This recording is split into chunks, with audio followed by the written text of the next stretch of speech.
I really wondered how we survived.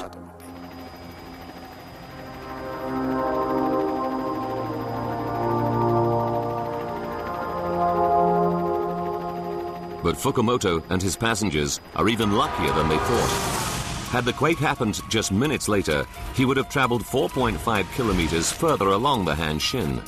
Here, the quake topples a stretch of roadway more than half a kilometer long.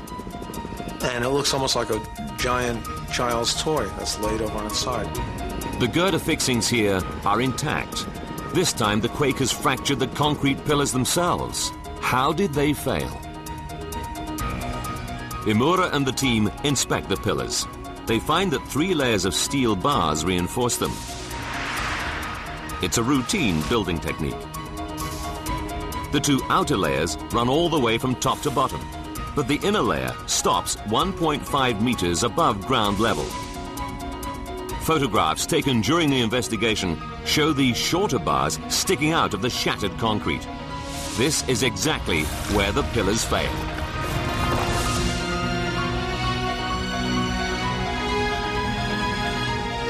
As the ground shakes, the roadway begins to sway. Its vast weight puts immense stress on the pillars.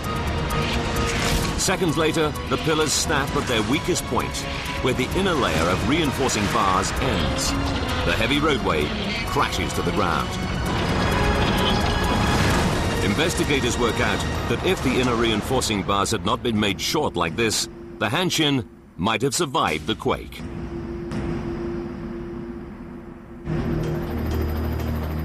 It's clear that major elements of the Hanshin structure were highly vulnerable, but it was built to strict building codes introduced in 1964, codes that should have ensured it could withstand a much bigger quake.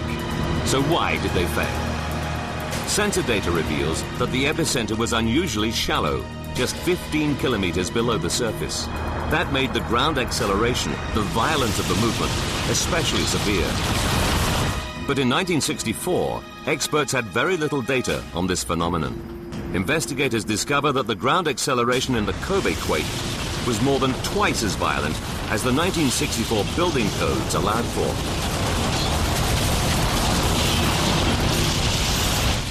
It's this that causes such severe damage to the Hanshin and so many of Kobe's other modern structures. Now we knew from the results that the design method at the time was not correct.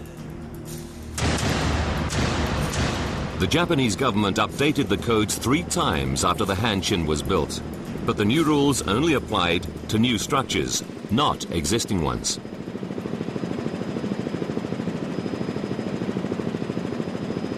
Investigators are starting to find out why the Kobe quake is so devastating and so deadly.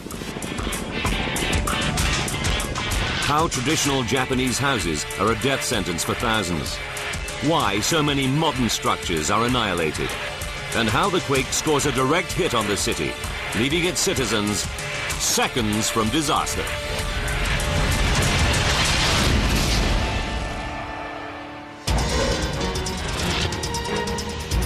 "20 seconds from disaster.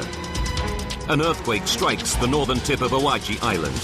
It tears open a previously unknown fault nearby.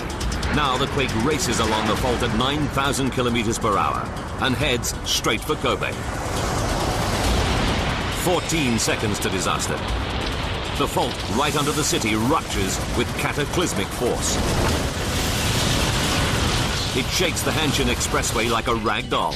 Steel fixings shear, and whole sections of the road crash to the ground. It leaves Fukumoto's bus hanging over an abyss. 4.5 kilometers away, it snaps inadequately reinforced concrete pillars, downing over half a kilometer of roadway. And in hundreds of traditional houses to the east and west, it kills nearly 5,000 people as their heavy roofs crash down on top of them. Just 20 seconds after the first seismic activity, the earthquake subsides. It leaves the city of Kobe a shattered, blazing ruin. But the investigators have one puzzle still to solve. What caused the widespread subsidence in the devastated port area?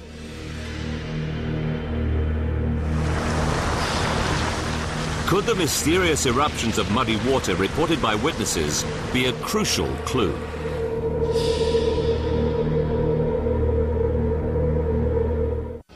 The Kobe quake savages the city's economy. The worst impact is felt in Kobe's vital docks area.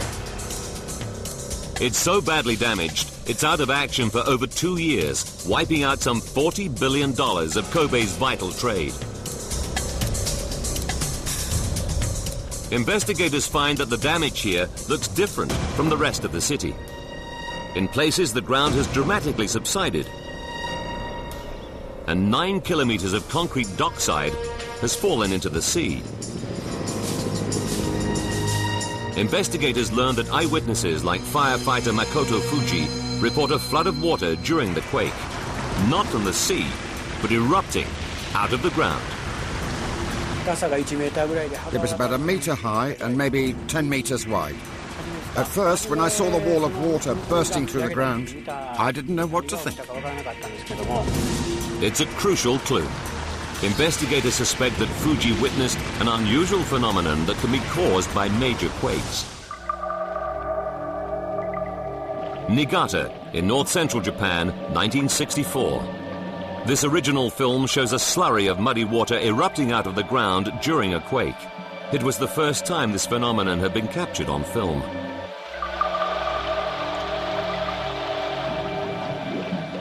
It undermines the foundations of buildings, causing severe damage. The phenomenon is now known as liquefaction. It happens when a quake strikes ground saturated with water, just like the land beneath Kobe's Port Island. Port Island is built on land reclaimed from the sea in Kobe's harbor. City authorities dumped 80 million cubic meters of sandy soil from the Rocco Mountains over an area of 4.5 square kilometers. The 14-year project was completed in 1980. The landfilled area would usually be a perfectly reliable base for buildings. But just below the surface, it's loosely packed and saturated with water.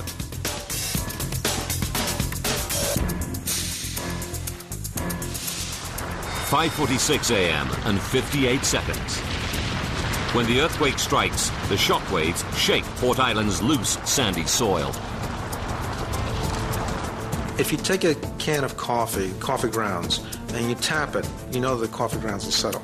Well, sand is very much the same way, and if the earthquake taps it, that ground will settle. The gaps between the loosely packed sand grains are filled with water. The quake compacts the grains tightly, forcing the water up towards the surface under terrific pressure. What Fuji sees is not a broken water main, but a flood of liquefied soil. Investigators conclude that wide-scale liquefaction of reclaimed land is what destroys much of Kobe's port.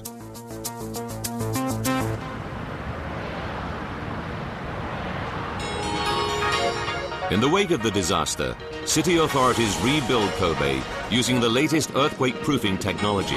They spend $6.8 billion on the port alone, rebuilding the dock walls with much deeper foundations to resist any future quake.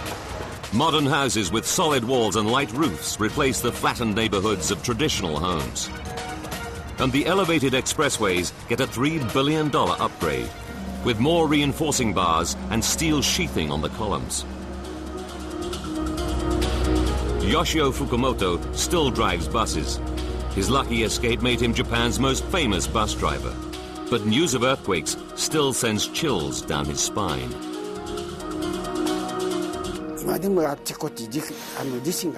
When I see earthquakes today, I feel a raw pain. I'm very frightened of earthquakes.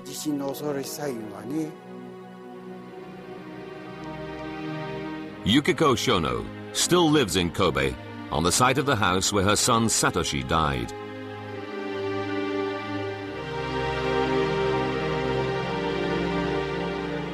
Yukiko now gives public talks, advising people how to be prepared if an earthquake strikes.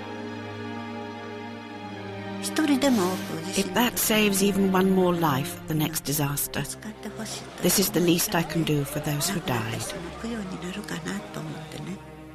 If there is a world beyond this one, when I get to where my son is, I can at least smile and proudly tell him, Mummy has done well. After the Kobe disaster, Japan's government introduced a national disaster strategy to ensure fast response by rescuers and equipment in the event of a major quake. When a magnitude 6.8 quake hit the city of Niigata in 2004, special rescue teams were on the scene within hours. The Kobe disaster forced the Japanese to reappraise just how earthquake-proof their cities really are. They can't change their earthquake-prone country, but the lessons learned from Kobe will save thousands of lives when another major earthquake strikes.